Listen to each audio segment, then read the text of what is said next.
उम्मीद करता हूँ आप सब खैर खैरियत से होंगे। तो अभी बस मैं उठा हूँ और नाश्ता वगैरह बना रहा हूँ अपने लिए। तो जो लोग ये समझते हैं कि यार बाहर बहुत मज़े हैं, बाहर बहुत पार्टी शार्टी है, तो यार ये मेरे दोस्त अक्सर ये बात बोलते हैं। तो यार देख लो यार, ये रोटियाँ शोटियाँ पराठे खुद बनाने पड़ते हैं, नाश्ता वगैरह ठीक है ना, अपनी चीज़ें खुद मैनेज करनी पड़ती हैं। तो आप में से कोई भी अगर स्पेशली जो बाहर आने का सोच रहा है, तो सबसे पहले तो मेंटली प्रिपेयर होके आए, ठीक है। क्योंकि कुछ लोगों को नहीं आती होती चीज़ें बनानी या कुछ मैनेज करनी, तो आप पहले सीख कर आओ या अभी से सीखना शुरू कर दो।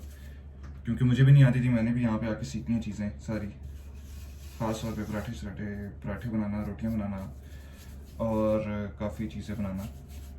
तो लेकिन ये कि आ गया मुझे, लेकिन मैं आप लोगों को कहता हूँ कि अगर कोई आ रहा है, बाहर आ रहा है, तो वो वहाँ से सीख कर आए।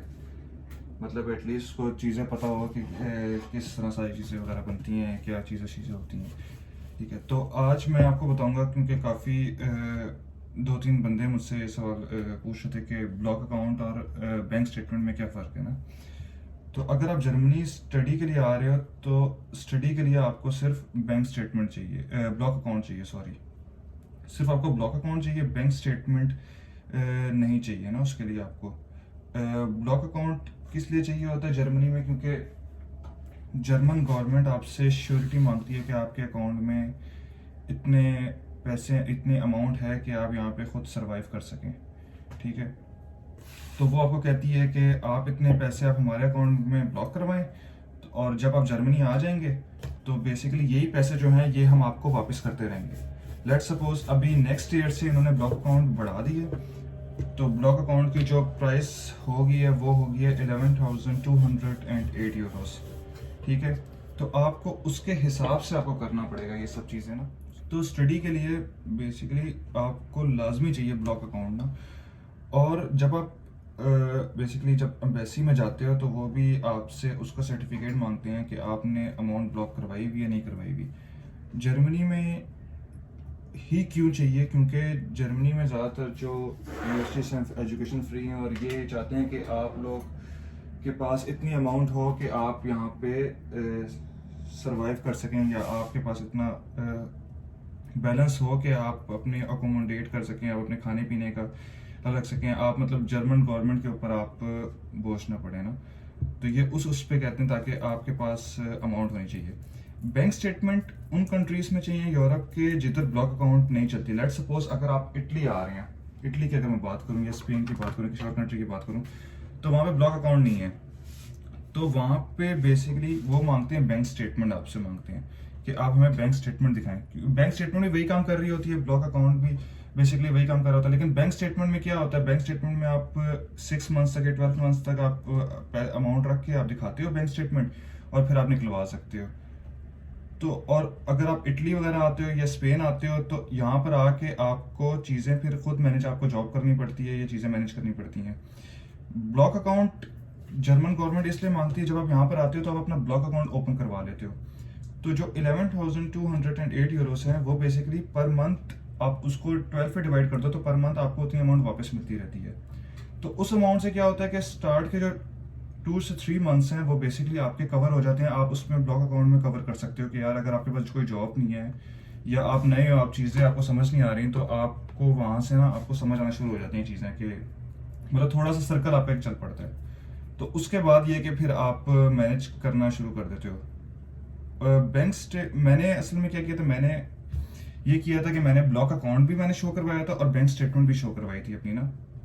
अगर आप नहीं करवाना चाहते तो आप ना भी करवाओ, कोई नहीं।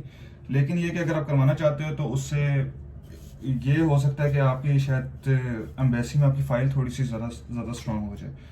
बैंक स्टेटमेंट, ब्लॉक अकाउंट सिर्फ जो वीज़ा जो आ रहे होते हैं, बेसिकली जॉब सर्चिंग वीज़ा के लिए आ रहे होते हैं, या फिर स्टूडेंट खास तौर पे होते हैं जर्मनी में, सिर्फ उनको चाहिए होता है। बाकी अगर मैं बात करूं बैंक स्टेटमेंट की, तो बैंक स्टेटमेंट जो कि खास तौर पे टूरिस्ट वीज़ा हो गया या बिजनेस वीज़ा या इस तरह के कोई वीज़े हो गए, तो उसके लिए बैंक स्टेटमेंट मांगते हैं, उसके लिए ब्लॉक अकाउंट नहीं चाहिए होता जर्मनी में। तो ये है बेसिक फ़र्क। अगर आप नहीं भी ब्लॉक अकाउंट, अगर आप बैंक स्टेटमेंट अगर आप नहीं भी शो करवाते हैं तो कोई मसला नहीं है, आप ना शो करो। उसका कोई इशू नहीं है। लेकिन ब्लॉक अकाउंट लाजमी शो कराना है, और ब्लॉक अकाउंट के लिए मैंने आपको पहले ही बता चुका हूँ, दो वेबसाइट्स हैं, फिनटीबा की और कोरैकल की। तो इन दोनों के अलावा आपने किसी थर्ड पार्टी के ऊपर नहीं जाना, क्योंकि एक दो और भी केसेस अभी सुनने में आने, एक और भी थर्ड वेबसाइट थी, तो वो बेसिकली बंद कर दिया ना यहाँ पे। अब मुझे उसका नाम भूल गया, मैं मेंशन कर दूंगा। तो ये जो दो है ना, मैंने खुद फिनटीबा में खुलवाया था, तो फिनटीबा और कोरैकल जो है काफ़ी ऑथेंटिक है वेबसाइट्स हैं। यहाँ पे आप ब्लॉक अकाउंट, आप अपनी अमाउंट रखवा सकते हैं यहाँ पे, और अगर कुछ मसला होता है तो आप वहाँ से विड्रॉ भी करवा सकते हैं सारी की सारी अमाउंट। अगर इन केस आपका वीज़ा नहीं लगता है, रिजेक्ट हो जाता है, या कोई और मसला हो जाता है, आप नहीं आना चाहते, तो वो अमाउंट आपकी सारी रिटर्न भी कर देती हैं। उनको प्रूफ देना पड़ता है कि आप नहीं आ रहे, वीज़ा रिजेक्ट हो गया, तो सारी कर देते हैं। तो किसी भी थर्ड पार्टी के ऊपर नहीं जाना आपने, थर्ड पार्टी से कोई नहीं है, बस आपने फिनटीबा या कोरैकल पे आपने नज़र रखी है, दो चीज़ों पे, इन दो पे अकाउंट खुलवाना है। ये जो दोनों वेबसाइट्स हैं, ये आपको इंश्योरेंस भी आपको प्रोवाइड कर देती हैं अगर आप इनकी प्लस मेंबरशिप कुछ इस तरह कुछ लें तो। मैंने तो नहीं ली थी, लेकिन इसमें ऑप्शन है, तो अगर आप लेना चाहते हैं तो आप वो भी ले सकते हैं।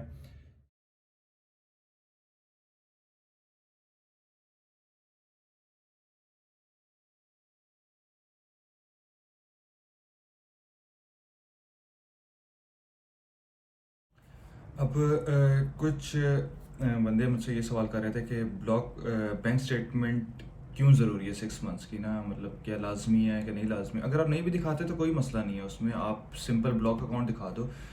लेकिन मैंने क्या किया था अपने केस में, मैं अपना आपको पर्सनल एक्सपीरियंस बता रहा हूँ कि मैंने क्या किया था। मेरे फादर ने मतलब पहले हम बैंक स्टेटमेंट, अगर आपको ना पता होता है पहले से कि आपने जाना कब है, अगर आपको पता है कि आपने विंटर इनटेक में जाना है, सितंबर अक्टूबर में जाना है आपने, या आपने समर इनटेक में जाना है, फरवरी मार्च में जाना है।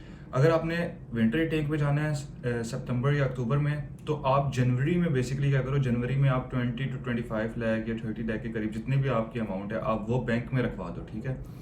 6 मंथ्स तक वो पड़े रहें, ठीक है, 6 मंथ्स तक पड़े रहें। उसके बाद जैसे ही आपका बेसिक जो होता है इनरोल अपॉइंटमेंट लेटर आता है, या आपको यूनिवर्सिटी की तरफ से एक्सेप्टेंस लेटर आता है, एक्सेप्टेंस लेटर आ गया, आपने अपॉइंटमेंट ले ली अम्बेसी से। अम्बेसी से जब अपॉइंटमेंट ले ली, आपको पता चल गया कि मेरी अम्बेसी की अपॉइंटमेंट इस डेट को है, तो आप क्या करो, उससे 1 वीक पहले या 2 वीक पहले आप वही पैसे जो आपने बैंक में आपने स्टोर करवाए हुए हैं, उसी की बैंक स्टेटमेंट आप निकलवाओ। वो पैसे निकलवा के आप बेसिकली फिनटीपा के अकाउंट में आप डलवा दो, ठीक है। तो उस अकाउंट से क्या होगा, बेसिकली आपके पास दो चीज़ें हो जाएंगी, आपके पास बैंक स्टेटमेंट भी बन गई, ठीक है, और वही पैसे आपने निकाल के आपने फिनटीपा के बैंक अकाउंट में रखवा दिए।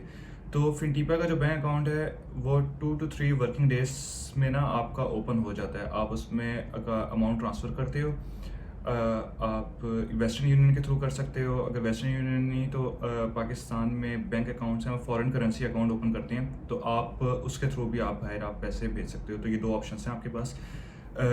तो मैंने ये किया था। तो जब आप ओपन करो फिनटीपे का बैंक अकाउंट, तो वही अमाउंट आप वहाँ से निकाल के आप अपने ब्लॉक अकाउंट के अंदर रखवा दो, ठीक है।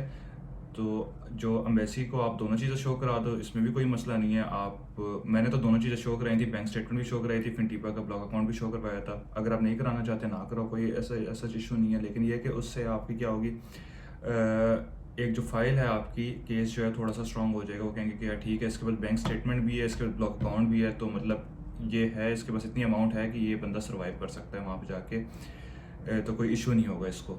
तो मैं इस वजह से आपको कह रहा हूँ कि दोनों काम कर लें तो ज़्यादा अच्छा है। 15 लाख मिनिमम मैंने इसलिए बोला क्योंकि उनकी एक जगह मैंने पढ़ा था, एक ब्लॉग था, तो मैंने उसके अंदर पढ़ा था, तो उस पर लिखा हुआ था कि 15 लाख मिनिमम अमाउंट चाहिए। अब मुझे नहीं पता कि मिनिमम है इतनी या क्या है, या ये सही है। तो आप ख़ुद भी रिसर्च इसके ऊपर कर सकते हो। तो मुझे जहाँ तक याद पड़ता है, मैंने 2018 की बात है, 19 की बात है, 2019 की मेरे ख्याल से बात है, स्टार्ट में जनवरी फरवरी की। तो मैंने उस टाइम पढ़ा था कहीं पे, तो वो उसमें लिखा था कि मिनिमम 15 तक होनी चाहिए। तो अगर आपके पास है, आप शुरू से आप रखवा दो। आप किसी से भी कह के कि यार अगर 6 मंथ्स तक, 12 मंथ्स तक, जितने मंथ्स की आपको स्टेटमेंट आपको चाहिए, आपको पता चल जाता है ना, आपको अंदाज़ा होता है कि आपने जाना है, इस मंथ जाना है आपने, तो उससे 6 मंथ्स पहले ही आप रखवा के आप वो करवा दो। तो ये बेस्ट ऑप्शन है इसके लिए।